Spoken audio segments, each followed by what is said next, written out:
Welcome to Wrap It Up Sports Medicine and More, the podcast that gives you a viewpoint on sports medicine that can't be found anywhere else. I'm your host, Eli Howard, and we have a fantastic show ahead of us today. So let's get started.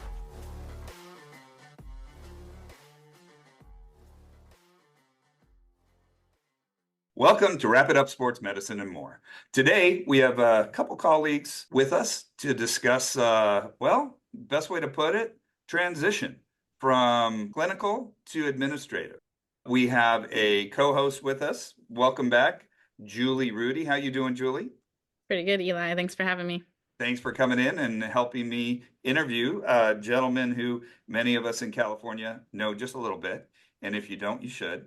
We'd like to welcome dear colleague, Mike West. How you doing, Mike? Good morning, Eli. Great to be here. Hi, Julie. Hey, Mike. Thanks for coming today. And for those of you who don't know Mike, Mike has had a very interesting career. We've known each other for many years at this point. He started as an athletic trainer, moved out of athletic training after a while into an administrative role, and we're going to discuss that transition. Correct me if I'm wrong. First, it was athletic director as an AD position, then vice principal. I first got out of the training room proper, if you will, getting a teaching credential. I was teaching classes, athletic training classes. They hired a new athletic trainer to work the athletic training room regularly, and then I just worked in there as a second individual, if you will. And, almost as a per diem person. Sure, call it that. And then I got the opportunity to open up high school as an athletic director. And so I was still, again, teaching sports medicine. I was in the athletic training room regularly, but it wasn't my primary role. So you were more, I don't like using the term assistant because there is no true clinical degree as an assistant athletic trainer. So I just say you were the second athletic trainer. Call me an associate. An associate. Okay, like that. We'll go with associate. Jot that down. I'll try that with our new athletic trainer, Victoria, see what she thinks about that. I'll call her associate. Then from that role, you went into more the administrative side. So you started going into the administrative as a school. Was it vice principal first? Assistant principal. Yeah, assistant principal for 3 years. What school was that at? I went to Patriot High School. After I opened Cheatham Hills High School as the first athletic director, stayed there for about 7 years. And then moved over into an administrative role as an assistant principal at Patriot. Stayed there for 3 years, and then went to an alternative ed site, what they called the Learning Center. It was actually the expulsion school of the district, along with credit recovery, independent study, and adult education. And that was my first principal's responsibility there for 2.5 years. And I went to Rupert Valley High School as their comprehensive principal for 2.5 years. And then transitioned over to a different district, Martin Luther King High School, as their principal, where I stayed there for a total of 8 years. I was going to say, I remember you being there for quite some time. So 8 years, that's 2 cycles. That's a good term for a principal. Yeah. There aren't that many anymore that stick around for longer than 4 or 5. So all told, I had 13 years as a high school principal. So I felt it was a pretty good run. And then from there, you've jumped into your newest adventure. And I use that term very specifically because I'm sure right now during football season, every Thursday, Friday is an adventure. You are the commissioner of athletics for CIF Southern Section. That is correct. We're just now starting to ramp up into our fall playoff season. I think I might have had my last free weekend for the next 5 weeks this last weekend. Because we're going to be out and about from here on in. So it's the exciting time. It is. This time of year is exciting for all sports. I know our water polo team at St. Francis was excited. They found out they made it into the first round. So we have an extra game to cover on Tuesday, I believe. And everybody else just seems to keep rolling. And now we're warming up with all the other sports, wrestling, basketball, soccer, you name it. We've got tons of sports coming up, and you get to oversee all of it. Lucky you. Well, yes, absolutely. That's the fun part of the stuff we're doing all the bracketing, making sure everybody is in where they're supposed to be. And once those brackets are out, the games start to play. And then I get the fortunate opportunity to go to the championship games, many of them I can make, and watch some great sports and hand out a few trophies and shake a few hands. That's the fun piece. It's a lot of fun. It's a lot of fun watching those young men, young women get excited about their accomplishments, right? Absolutely. Let's dive into this. And what brought you into that initial spark, if I remember correctly, at Cal Poly SLO, that pushed you into athletic training as a profession? Well, it was actually prior to Cal Poly SLO. I was at West Valley College in Saratoga. I was in my second year there, and I was trying to figure out, okay, people always say, do something that you really enjoy so that you never work a day in your life. And I was always thinking, what is it that I really enjoy? And at the time, it was athletics. I was a cross country and track athlete. Really enjoyed athletics as a means of just my daily cycle, if you will. And I thought, well, how can I make athletics a part of my career? And so I was kind of torn between, do I want to become a coach and teacher? Or I had taken this, I had injured myself and got into the athletic training room and saw this other avenue that I could pursue and ended up making that choice for myself. So when I transferred over to Cal Poly San Luis Obispo, that's what I transferred into kinesiology with an athletic training emphasis. And the rest was history as far as that was concerned. And what a great place to go to college. My youngest is there right now. Oh, that is such a beautiful location. I love Cal Poly. Center of the universe. I wish there was a way I could have stayed there. I feel the same way before I leave every time I'm visiting her. So I get that. When you were doing athletic training clinically, what, if I remember right, it was Chino Hills, correct? Or Started off Chino? at Ayala High School. I'm sorry. Yeah, so I went to Cal Poly San Luis Obispo and then went to the University of Arizona for my master's degree. Got my master's degree there. Also in athletic training, correct? In athletic training, yeah. And so then I wanted to met a woman, and she lived in Southern California, so I had to find a place near where she was located because she had already gotten a job as a teacher. So I needed to find an avenue somewhat close to her since I was planning on marrying her that summer. And so some opportunities at the high schools came about, and that's where some former contacts at University of Arizona knew of this situation, put me together with the athletic director there, and ended up getting hired at athletic trainer way back in 1994. Wow. Kind of funny. Two things that pop up with a lot of people. A, got into it because, well, got injured playing sports and kind of found the athletic training room. And B, met a woman, knew we were going to get married, and had to get somewhere near her so I didn't blow it. Sometimes it's met a man and going somewhere, but that's not That's true. the norm. Yep, that's very true. That's just kind of fun how you ended up down in Southern California for all these years at this point, 94 until now, correct? That's correct. So you're in the training room, you're working hard, you're being the best athletic trainer you can be. What made you start thinking about changing your role into teaching and then or into an administrative role? So, well, first off, as I got into the high school setting, my first thoughts when I first got there was, I would kind of make a name for myself, spend 3, 4, or 5 years, whatever, kind of make a name for myself, and then move up. And I put that in quotation marks because, I think the initial thought is, well, the high school setting, it's more of a stepping stone to bigger and better things. But when I got there and I really started to develop relationships with the students, really get a good relationship with the coaches and the families of the community. That was one of the bigger things. I really enjoyed the high school setting. I felt that it was a great place to be. The way that, I handled our business, there was an appreciation for how I did things. When you were a college student and in certain areas, it's more of, hey, we need you to do this, this, this, and this. Not a lot of thank yous. But in the high school setting, we got a lot of appreciation for doing things the right way, if you will, and handling it as a professional entity as opposed to an icer and a taper or whatever you want to call it. So I really enjoyed the high school setting, and it wasn't until I actually got this job as a commissioner that I wasn't anywhere else but a high school campus. So it was really one of those things that really set me in the right direction. And then I got involved politically because I wanted to, I had an ego. I'm a high school athletic trainer, so what am I going to do? So I kind of got involved. No idea what you're talking about there. No clue at all. Exactly.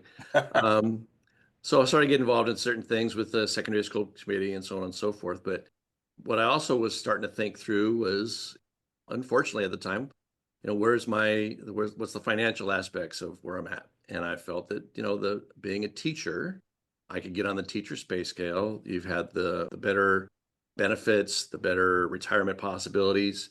But I also felt that I could stay involved in the athletic training room. So I became, if you will, the curriculum director at the high school, teaching the classes. So I taught ROP and I taught a regular class along with some world history classes because that's what I was qualified to teach.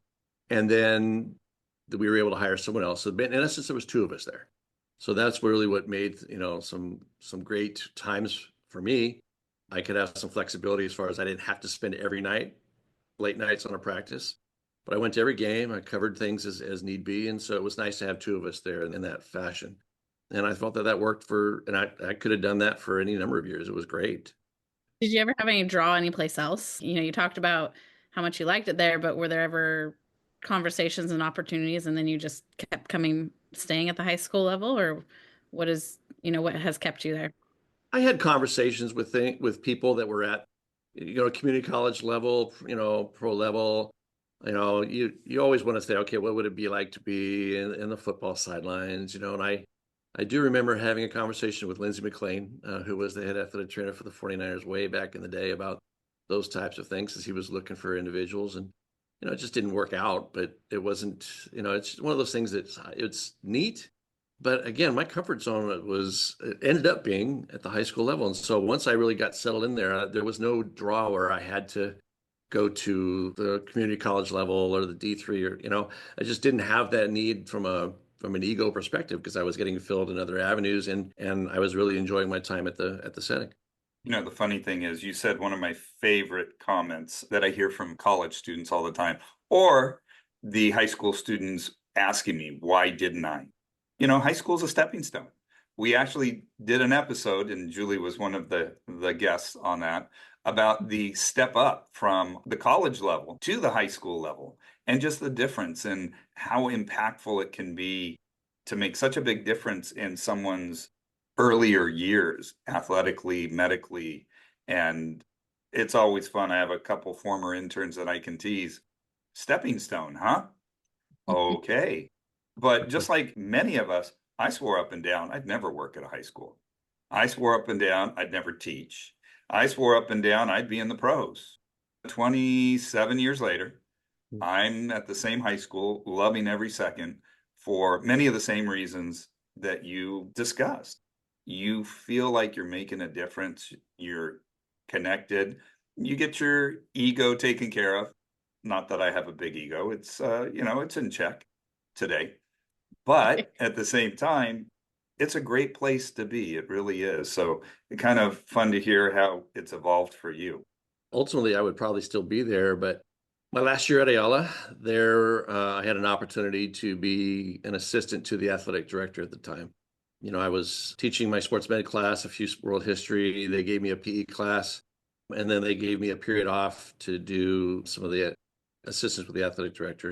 At the time, the World Wide Web was just starting to go, and they needed someone that could try to put together a website. So I wasn't an expert, but I could at least figure things out. So I started doing those things and scheduling games and whatnot. And then the district decided they were going to open up a brand new school. And it's something that we had heard about, but they were actually going through the motions of hiring.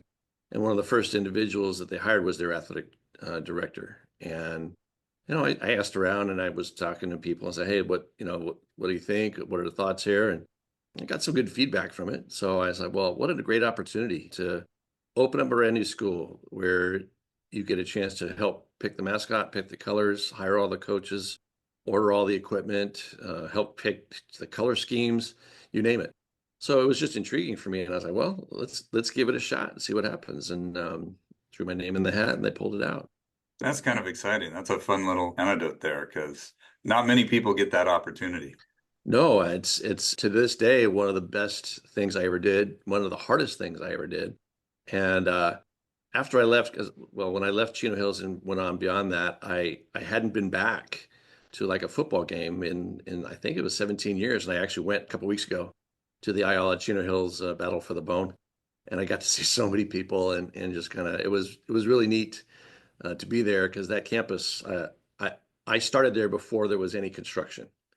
They hadn't even dug their first hole yet when I got Oh, there. that's really cool. So to go back and see some things and bring back the memories, it's part of me is still buried there, or at least part of that place for sure.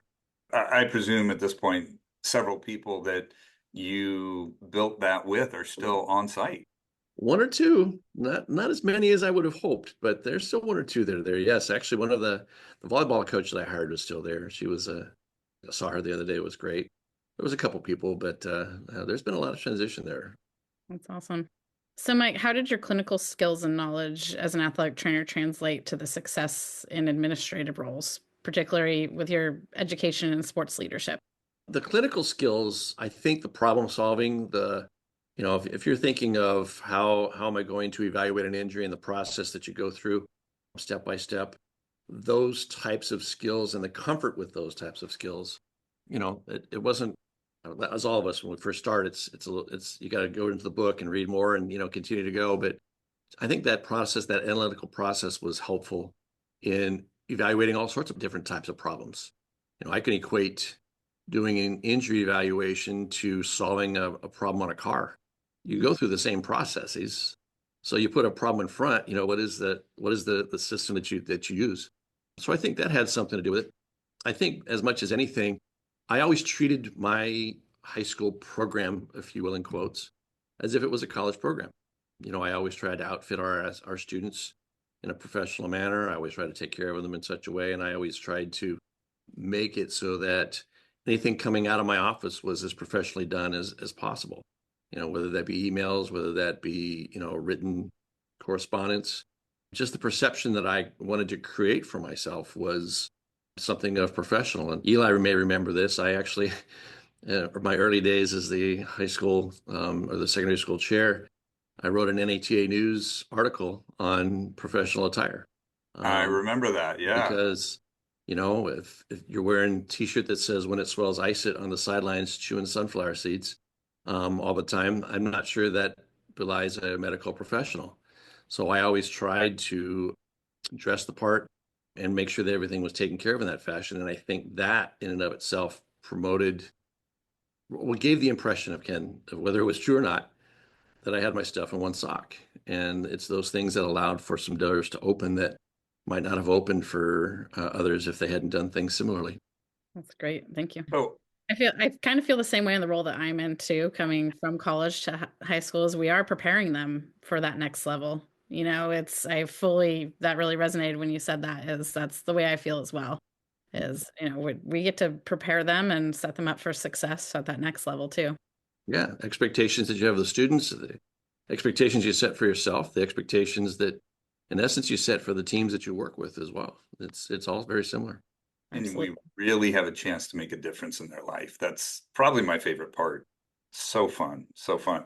You mentioned something, and I had forgotten about that article. Let me ask your opinion. There's a little bit going around right now in the athletic training community, secondary schools, There's and this an is article purely just came opinion. out. What's that? An article just came out about that. I think it was on, I can't remember where I saw it, but I saw someone wrote another article about that. And one of the big things around the area that I'm working, just love to get your opinion on it, whether athletic trainers are appropriate in a polo or should we be in scrubs on the sideline? I don't see anybody doing any treatments, blood work, things on the sidelines all that often.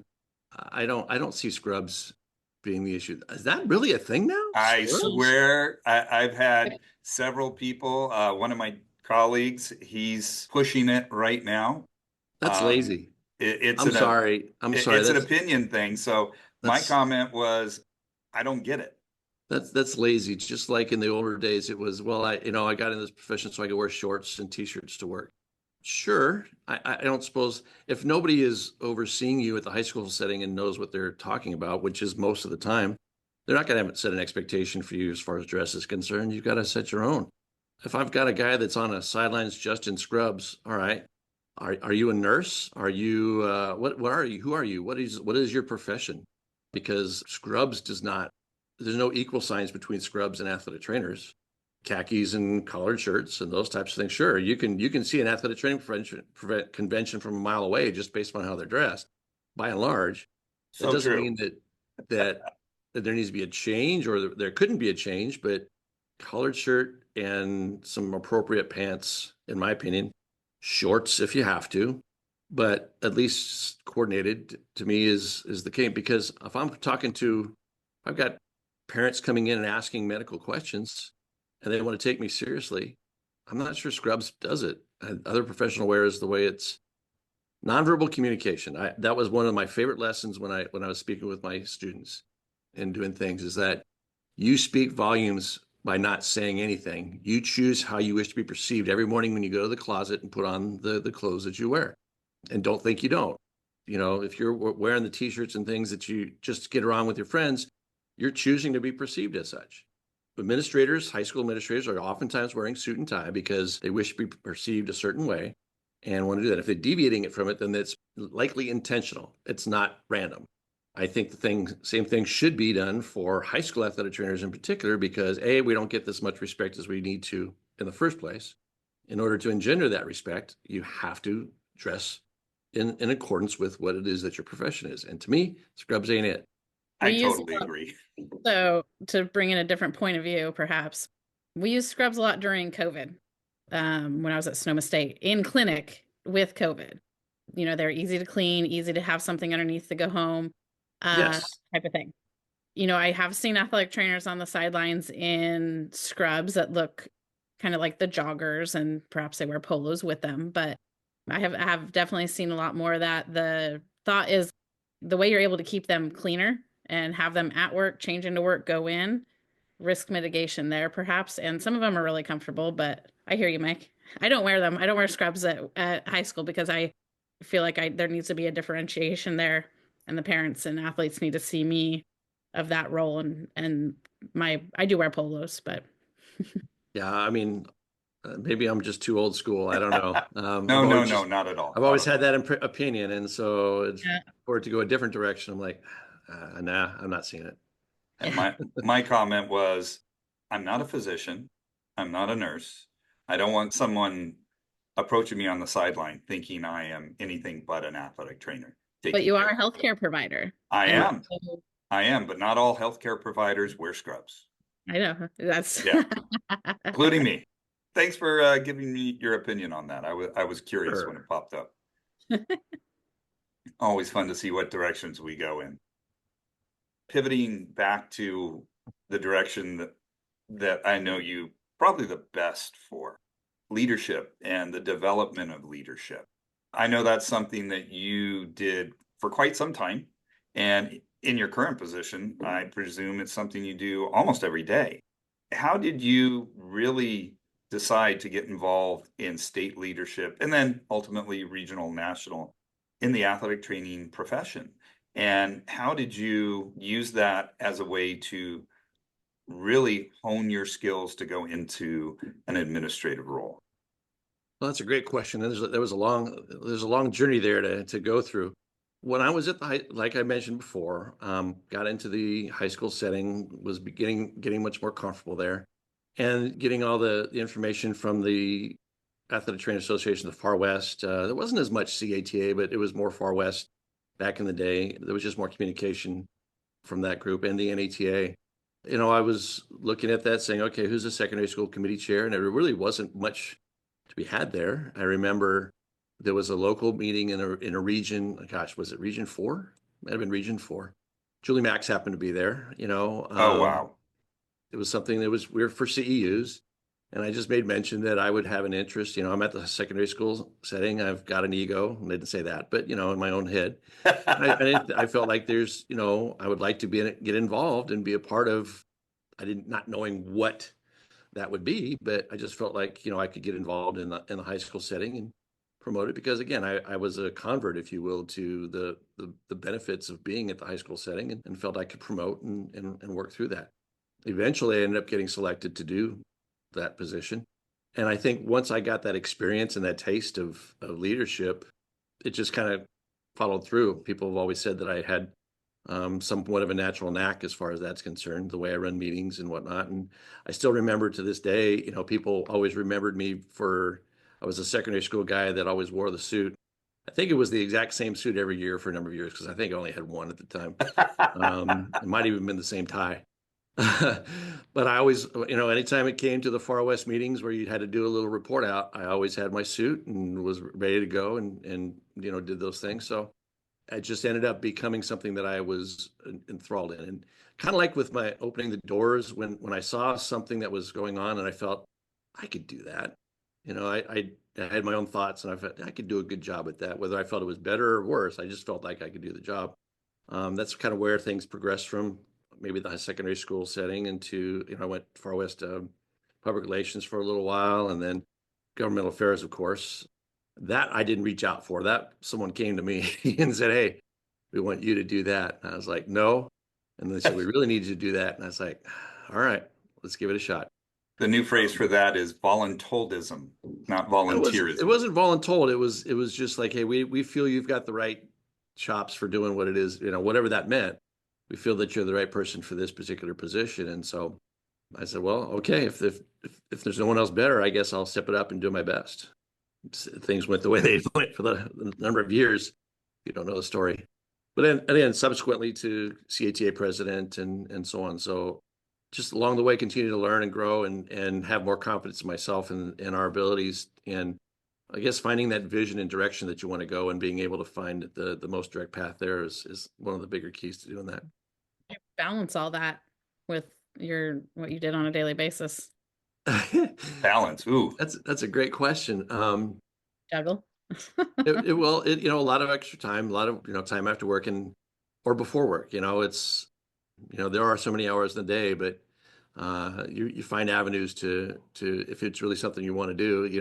You're not gonna, when the clock hits 4, you're not out the door with everybody and don't let hit you at the butt on the way out. You're spending as much time as you need to do the things that are required of you on any given day. And sometimes that might be until 4:30. Sometimes it might be until 8 or later.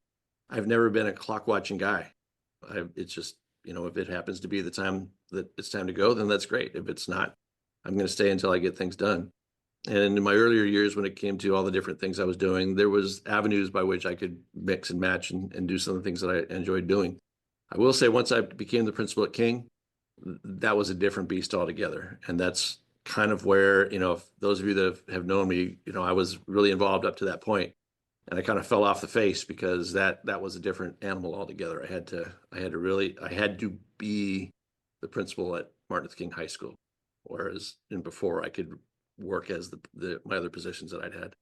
Couldn't do that there. So that's where I had to really make a choice. Like you say, Julie, how could I do it? Well, I found out that I couldn't in that job. But the other ones, I was able to find avenues to still stay involved. Now, you did say something that I'm very curious about. Call it a day at 4 p.m. What's that like? I still don't know. Okay, just check in, because I've you. never, ever experienced that. I was quite jealous for a second there. There are, in my current office, the hours are from 7:30 to 4. I commute from Riverside out to Los Alamitos. I'm usually here by 6:30, 6:45. And then I leave whenever I'm done. And most everybody else, I see them, they're all flying through the wind going out. Not that that's a bad thing. I'm not saying it's bad at all. It's just, when I'm done, I'm done. And sometimes, again, that's 4:30. Sometimes it's 5:30. Sometimes it's whenever it needs to be. So again, call me old school, but it's never been something that, the quality of life is my quality of mental health. When I need to come in early to get my cup of coffee and do things, that's my quality of life. It's not making sure I don't get them in earlier than 7:30 when I'm asked to be there. Very good. Elevate your knowledge, ignite your curiosity, and compete with the best minds at events hosted by the American Academic Competition Institute. AACI's sports medicine competitions feature practical exercises, challenging quizzes, specialty tests, and keynote speakers that foster knowledge and social engagement in healthcare and sports medicine. Go to aacitest.org for more information on upcoming regional and national competitions. Sign up for the ultimate intellectual showdown. You brought up MLK, and what a phenomenal school. Getting that was, I'm sure, pressure filled. Such a respected school. What a, not just athletically, but just the community itself. It is a very well-known institution. So I understand when you dropped off the face of the earth and seeing, oh, he's the principal now there. That's not a 40-hour a week job. That's more athletic training hours, 50 to 60.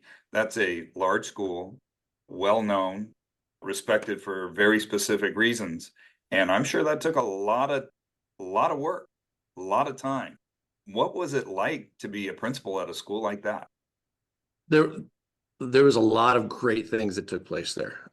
First off, it was the school in my community. I had a 6-minute commute, which was fantastic for the time that I had it. Julie can relate to that. I can't. I'm jealous of both of you. Yeah, it makes a world of difference being able, I can walk to work if I want to. Yeah. My kids were there when I got there. My oldest was a senior, and in the 8 years, I was able to see all my kids graduate from there. It was the community was very demanding. Well, I won't say demanding necessarily in a negative way. There was a lot of expectations from the community of the school.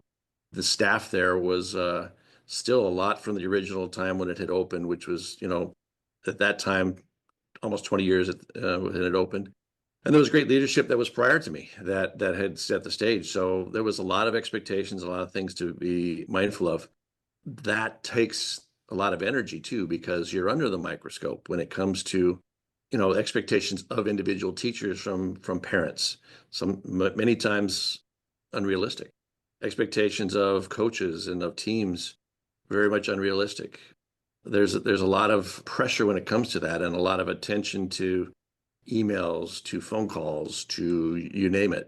It was the star in the district, and so it was under a microscope. And any little thing that happened, social media wise, I can't tell you how much shifting and jumping I had to do because of certain social media posts or those types of things that, again, at former schools, it wasn't nearly as big a deal. But in that school, getting into the right circles of certain messages, you have to stop what you're doing and deal with it. And that just took a lot of energy to do. I love the things that we were able to accomplish there. We went through a lot, but I loved all the things that we were able to accomplish there. And a lot of great memories and times there. But it did take a lot out of me. And because of that, those in the athletic training circles that used to see me at a lot of different things, it was like, gone. And I felt bad about that, but to do what I needed to do to make sure that I was the best principal I could be for that school, I had to make sacrifice. Because at the time, I had been elected the treasurer of the Far West, and I could only do that for a semester. Once I realized after a semester, I'm like, yeah, I can't multitask here like I used to be able to at my other places. It's just not going to happen. So I had to pull myself out of that position, unfortunately, and move on with other things. Just too demanding. You had to take care of business, and that was it. I understand that. To do it the way that I felt I needed to, Yep. yes. I couldn't do due diligence to what the expectations were at that school, which were different than in all my past schools, unless I made that full commitment. And that's the choice I wanted to make, as opposed to trying to half rend it, if you will. That wasn't going to work out. And that's not you. You are a person that's all in or not in at all. So knowing you stepping back from the position you were in at FWATA, those of us that knew you went, yep, that must be one hell of a job he's working right now. And I respected you for doing that, because sometimes our egos get in the way. Of course, never with me. Egos get in the way, and you want to be able to do everything. But those of us that want to do it to the best ability, we've got to know when to say when. Mm-hmm. Absolutely. That's exactly what took place. And I don't look back. I mean, I feel bad. I miss so many people that I used to hang out with in all the meetings. But that's, again, one of the reasons I retired my certificate. So my certification was I just couldn't go to continue my CEUs. I'm still an athletic trainer at heart. I don't try to practice it. I have my knowledge, and there's a lot of things I've forgotten along the way, of course, but there's no way that I could have kept up what I needed to maintain my certification. So I had to retire. But although retirement's not bad because I get to still be a member for free. Oh, that's And not a bad go to deal different there. things. Like that. Yeah, that works out. With your new role, CIF Commissioner of Southern Section, for those individuals that are listening that don't understand it because maybe they're in the collegiate setting or even in the community college setting, can you explain what the role of CIF Southern Section Commissioner is? So the Southern Section is one of 10 sections in the state of California. The state of California, the CIF stands for California Interscholastic Federation, federation being a conglomerate of different organizations within the same umbrella. The Southern Section is the largest in the state. It's comprised of 560 schools. If the Southern Section was its own state in the United States, we would be the 9th largest state when it comes to athletic associations. So it's a not an insignificant size. What we're responsible for handling are all the rules, the rules and regulations by which the sports go by, the clearing of transfers, the organizing of our playoff groupings and the championship finals and those types of things. And then obviously any concerns that come down regarding violations of this, that, and the other thing we're having to deal with on a given basis. If a coach gets tossed from a game, we're going to hear about it, and we have procedures to address those types of things. So we're busy, unfortunately, a little bit busy with those types of things, but basically overseeing athletics for a vast area of the Southern California. So that's a pretty awesome role that you have now. How have you used that for collaborating with athletic trainers? Well, that's a great question, and right about now is kind of a sweet spot for that, to be honest with you. My first year last year, I was just basically trying to get up to speed on things and just learning what needed to be done. The state actually has begun to make, when I say the state CIF has begun to make athletic training a priority. And it's something that I have been very pleased to see. I remember there was times not too long ago when I was governmental affairs chair trying to get the state executive director to sign a letter of support for us, and he wouldn't do it. And it's not because he didn't believe in the athletic training, but it's because the process by which the CIF gets recognized by state legislature, he didn't want to upset anybody that might not be in favor of athletic training licensure or whatever. He just didn't want to upset people. And I didn't agree with him that by signing this letter of support, it would hurt his cause, but we had these discussions. Now, and that I want to say that was maybe 10 years ago. Now, with the passage of the recent legislation, the current leadership thinks of it as our bill. And what are we going to do next to get licensure for our athletic trainers? I'm like, that's a way different shift in mindset. Wow, what a change in 10 years. Because I remember being around 10 years ago with all that negativity. Yeah, it just took time. It took, again, during that time I was become the member of the Sports Medicine Advisory Committee for the state, was continuing to have conversations about things, and the turn with that committee in itself, as well as the mindsets of the current leadership. Ron Nichetti, great guy, Brian Seymour, again, they're all on board with it. We now have a committee that's been established to see about how the state can support athletic training in the high schools. And they're talking about at the next legislative opportunity, they want all 1,600 schools to write letters of support for our next legislative effort. That would never would have happened 10 years ago. So it's a nice change there. So the hope is with that is that, and I know on my website, when I say mine, the Southern Section, we have an athletic trainer page where we have resources for a potential job description. We got a link to the salary survey that the NETA does. It's hard for me to put on there, hey, think you should pay athletic trainers this, but try to guide them in the right direction, if you will. Well, and also it's up to the athletic trainers to negotiate those things with the, resources given, you know what I mean? Is you all can, that's great that information is being put up there, but hopefully the athletic trainers that see that support can then use that to step in and negotiate too. Advocate for ourselves. Advocate, Yep. Yes. And the presentation, I just made a presentation at the Athletic Administrator Summit we had earlier this month. Part of that presentation, it was about investing in your high school athletic programs. And talking about the full-time athletic trainer, and ideally you're thinking of at least a beginning teacher salary is what they should be starting at, just because of the education and the experience that they bring in with it. And that's not been, in the past, we were always trying, we got to get athletic trainers in there. And it's like, but we didn't really talk about just finding ways to get them in. Now, I'm not promoting anything but a full-time athletic trainer with an appropriate salary, because I don't think it's worthwhile promoting anything else, because we're not going to get anywhere if we're going to provide, well, do a stipend or no. It's got to be done the right way if I'm having my say with it. And that's what we're going to be promoting from here on in, as far as I'm concerned. Well, obviously you have our support with that, so let us know whatever you need.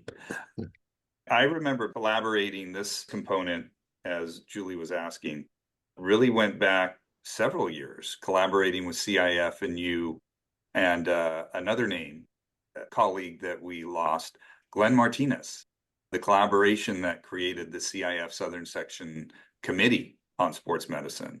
And I think that was probably my introduction into the understanding of how CIF interacted, but his ability to see and look forward, and I'm sure you had his ear a little bit to help him mold that. That creation, I think, was a tribute to you and to him seeing the future and being able to draw together CIF and athletic training. He was such a great guy and really saw so much possibility in our profession. It's a tribute to Glenn. Glenn and I had known each other through athletic training circles and actually athletic administrator circles, if you will. When he got hired on, one of his things that he really wanted to do, one of the things in his interview he talked about establishing, was an athletic training advisory group. And within his first few months on the job, that was one of the goals that he wanted to accomplish. I was fortunate enough that he reached out to me. We began talking about it and thinking through what that could be. And he asked me, hey, who are some individuals that you think could get us going on that? And so it was neat to help get that established with him, but it wasn't a function of me. It was Glenn Martinez really saw the value in it. And I was just fortunate enough that he reached out to me to get some information as far as the knuckleheads we could put on that committee to get it started. One of which is in this meeting with us that had his mute on for a second there. Yeah, I see that. Knuckleheads. Well, Tim Masicki is on there, so Yes, I he have to is. agree. Tim, if you're listening, you are definitely one of the knuckleheads we are talking about, buddy. No, but when I say that in jest. I know, me too. Great group of people. And to this day, the meetings that we have are some of the loudest and most obnoxious in the building, just because the group that we have is very comfortable with each other. And we don't mind talking about certain things and getting things accomplished. And whereas some of these other committees, they're more sit and listen. This committee is, no, we talk and we figure things out, which is, I'm very proud of in many respects. I think one of the best parts that I like about it, we all check our egos at the door and really allow it to be a forum to discuss issues, because there are some egos there. I'm sorry, Julie, I jumped in front of you. No, I was just, for those that may not be familiar with how to become a part of these groups, what would you suggest they do? They can always reach out to me and, ask about things. Oftentimes I solicit the current members and say, is there anybody new in the ranks that are making a difference? I like individuals that don't mind their time that they come in or the time that they leave, those that put in some extra time and are making a difference, if you will, with how they handle their business on a given site and make a reputation for themselves. Those are the ones that you want to have in, because that they're doers. They're not just going to sit and listen and not contribute. So I try to get some information from those current members that are there. But also I'll take some, if they want to reach out and ask about it, I'll be happy to entertain that. But I'm also going to ask around and say, hey, this individual has been asking about getting in. Does anybody know this individual? And is there a recommendation one way or the other? So there's it's not a strong vetting process, but there is a vetting process. Got it. Thank you. So out of curiosity, what section are you in, Julie? We're in that North Coast section. North Coast. So is that the northern one that envelops all the way up? Yeah. Very nice. Do they have a sports medicine advisory You know what? I am not totally sure. I know a lot of us talk with each other, and there's a lot of topics that we run through more county wise right now. We're kind of concentrated on because our district just got 5 full-time athletic trainers in all the high schools. So we are trying to, for lack of a better word, weed out the gurus and kind of get things on the straight and narrow with kind of what we're doing in the athletic trainers who are not actually certified. My interest has been piqued of taking a look at that closer. I So know that whoever I have that, colleagues that are deeper into that. I'm not sure who the executive commissioner is up there, Mike, but I happen to Pat know Julie Cruikshank. really well. We might want to reach out to that individual and just maybe toss her name in. I'd be happy to serve, especially if Caref- Eli tells me to, and be voluntold, I guess. Careful what you say, because that's Yeah. what got me here because of Mike. And yeah, Well, that may also be a part of our, you know, what we're trying to do to support athletic training across the state is that each section has a group that They should. can attack their own issues that they have in their given areas because they do vary considerably in some instances. So I think that would be wise of every commissioner to find an avenue for it. Glenn Martinez started the first one in the state with us as far as, you know, there had been the state sports medicine advisory committee, but the athletic training advisory group was unique to the southern section for a short period of time. Do you feel like some of the rules, this is totally, I'm curious about this. Some of the rules, as I read through them, if it were worded differently, it would really advocate for the athletic trainer, like allowing, I have nothing against EMTs. Don't get me wrong, all a part of, very important part of the medical system, right?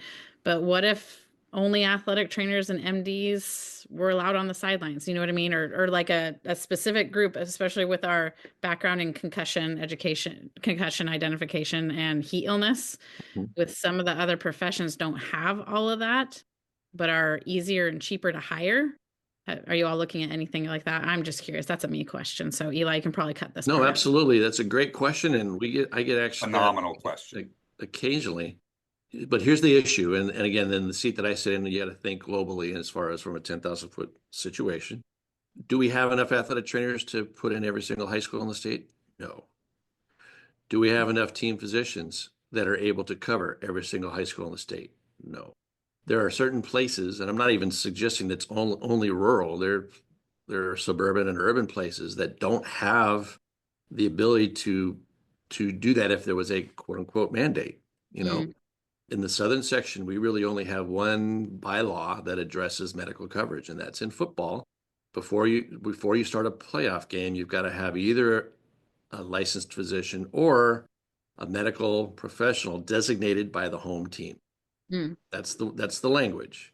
Right. Yes. So if a school chooses to make it an athletic trainer or a chiropractor or any other health provider, that is up to them, but it allows for that flexibility. Yes, it would be nice to say MD, DO, AT. That's it. Would be great.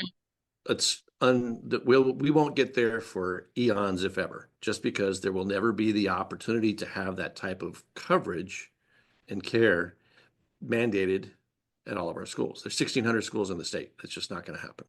Gotcha. Well, thanks for answering it. I appreciate it. Mhm.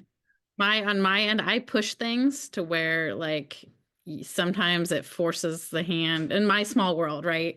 Push ones it forces the hand for the right decisions to be made sometimes, but I do understand that you are involved in the whole state. So Yeah, I understand the premise behind it, but then there's the ability there's the unfunded mandate, number one. And Mhm. then number two is the actual ability of our member schools to meet the requirements. And if we're putting in a rule where member schools just can't meet it, it can't be a rule. Got it. That makes sense. Peeling off of that just a tiny bit, I know the wording and the verbiage has changed in that bylaw over the years. And it's a good thing because I know I've never told you this. We were at a game, playoff game locally. It used to read, if I remember correctly, a designated physician for the home team. It was something a little more specific, designated MD, DO physician, I think was the word. And we showed up to a game and went across the way, introduced ourselves, and met the designated physician, who was not a physician, but he was designated for the day to Mhm. be the physician for the game. And And well, designated healthcare provider, that's still the language that's in there. So if the home school designates a given individual and they are the ones that are saying this is who is going to be our medical cover, then that's a part of the current language. we might want to tweak it just a little bit, and this is just a suggestion, to a designated but licensed, certified, or something, because the person wasn't licensed, wasn't If it certified. becomes licensed, then the school couldn't have an athletic trainer filling in that role. That's why I said or certified. This individual was not See, licensed, the certified Mr. healthcare Nuance provider. here. I get what you're saying. Again, there's what we all believe should take place. There's what we all believe we want to take place. But then Mhm. there's the realities of certain situations. Let's get to Blythe. Let's get to what are some Northern California, really hole in the wall places. South Fork High School, Miranda, So, where I was, I love that place, and then but there's nothing's also, there. right. There's also certain inner city schools that just, even though they might have people around, they just don't, for whatever reason, don't have access to things. So yes, in an ideal world, we'd write the language the way we'd have the Athletic Training Association write that language. Not going to be the case. And that makes sense. Globally, it makes sense. In our little world, unfortunately, it doesn't. Right. And that's where we get our little opinions and we get on our high horses and we say, Get on our why soapboxes. is CIF so stupid? They should know better than to have this type of language and allow these things to happen because they should be smarter than that. Hey, I've never, Never ever said those said words. anything like that. Julie, have you ever heard me say anything like that? Not at all. I know I've never heard you say anything like that. Oh my. No, we know it's a big job. We know, there's no easy way about it. So, thank you for what you're doing too, because you're bringing your skills from being an athletic trainer and administrator into a role like that. That as parents see it, students see it when they get older, they're going to know that the experience was brought in for the health and safety of the athletes as well. So, Well, let's hope, my, at Martha King, we ended up having the tagline for our school, Leave a Legacy. And it's not like I'm trying to do anything intentional, but I would hope that by the time I'm done here, I mean, my predecessor left a tremendous legacy in so many ways, Rob Wygod. There's so many ways. I would hope that part of mine, when I'm done, might involve, the health and safety of our athletes being much more taken care of than maybe they were in the past. So we'll see. Proof's in the pudding. So far, I think you're off to a great start. So We'll see how it goes. biased opinion, but So to look at a little reflection, what have been the most important lessons you've learned throughout your career, both as an athletic trainer and perhaps an administrator? I think two things that have gotten me where I'm at. One of them isn't intelligence. It's just not. It's about handling my business in a professional manner that I think, again, as I talked about the nonverbal communication, I think that speaks volumes. And if you don't, and it's not just what you wear, it's about how you do things. Mhm. The fact that I always come in early and I always stay late isn't unintentional, but again, that just sends a message to the people that you work with and work around that you're prepared and a professional. You look at the perceptions that you have of other people as they go about their business. You may, again, sometimes you say the book, don't judge a book by its cover. Cover could say a lot. And so I think that how I've gone about my business that way has helped me out quite a bit. And the relationships that I built. I'm generally an introvert. I actually am not a very talkative person when I'm at home. But when I'm when I'm at work, when I'm doing the things, I try to build positive relationships and collegial relationships that I think really set a tone in so many different ways. You've got to see two sides of an argument. You've got to be polite and respectful. You've got to be able to manage tough situations, try not to take it personally, and find ways to be professional throughout all those types of things. And I think that I don't know if I would have been here if I wasn't successful in some way, shape, or form with doing those types of things and getting where I'm going. Because, like I said, I'm not necessarily the sharpest tool in the shed, but I think that I've handled myself as well as I could have, which has allowed doors to open that I've been fortunate enough to step through. Now, believe it or not, we've already been sitting here an hour. That includes the few minutes prior that we were having technical difficulties today, which is always fun on my part. And I know I don't want to Should take have too gotten much. here earlier, Eli. What's that? Should have gotten here earlier. I'm telling you, I should We were have. ready for you. I was ready. My computer wasn't. Gotta love it when that happens. So I'm only going to ask one more question and really just would love to hear your insight on it. What advice would you give a young aspiring athletic trainer who's also interested in leadership in the profession? What's some advice you would give them now looking back? That's a great question. I think that asking to getting involved doesn't do a lot. Get involved. Find projects that make sense and bring them to the leaders and say, this is what I want to do, but have already done the work. Don't go and ask, hey, what can I do? No, do something. And then bring the proof of the pudding that demonstrates the fact, again, nonverbal communication. You are somebody that has initiative, professionalism, depending on how you bring it forward, and truly has a desire to be involved, because waiting to get invited is not going to happen. Asking to get invited, okay, again, you might make a name, but make a name for yourself. And then you can find avenues for leadership. Again, one of the things that I did a long time ago was I put out a survey to all the high schools and just to evaluate their athletic training programs. I'd send it out to the ADs. I still regret to this day I never published that because I got so much data back from it. You're talking about a response rate of close to 40%. And it was a 7-page document that I put out to people just so they could evaluate their own athletic training programs. And then they sent that stuff back to me. I had all this data I could have done with. And again, my bandwidth wasn't to the point where I could have, but if I had taken all that stuff and done a research paper and published, it would have been a really interesting thing. So you're curious, you want to know some things, you want to do some projects, I do it, show it, and then find a way to get involved. I like how you said you need to, was it Julie get involved or truly get involved? I wasn't sure. I couldn't make that out. Truly get involved. Oh, Julie's already truly involved. get involved. Thank you. Julie's Mike. already involved. Yeah. Just checking, just making sure. Careful what you wish for. Yeah. I've been told that many times over my career here. A couple times by our guests too. So anyway, Mike, it was fantastic to see you. It's always great talking to you.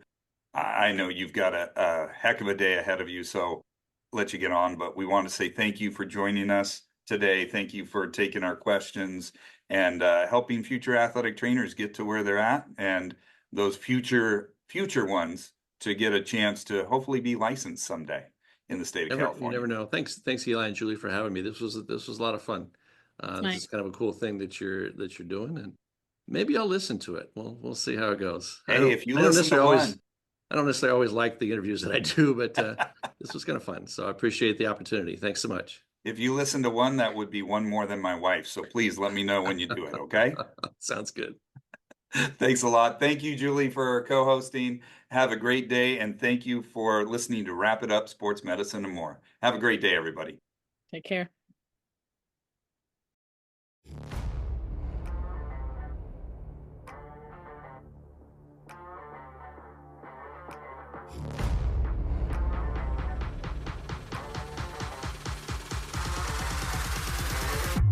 We hope you enjoyed this episode.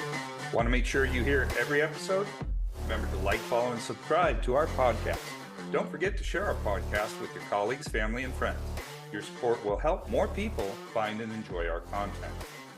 Wrap It Up Sports Medicine and More is directed by Eli Haller. It is produced by Gabriel Haller. Our theme music is by Coma Studios via Pixabay. The views and opinions expressed on this podcast are solely those of the contributors. Want to know more about us? Visit us at wrapituppodcast.com. That's with one P, wrapituppodcast.com. Wrap It Up Sports Medicine and More is a production of Hallett Consulting, LLC.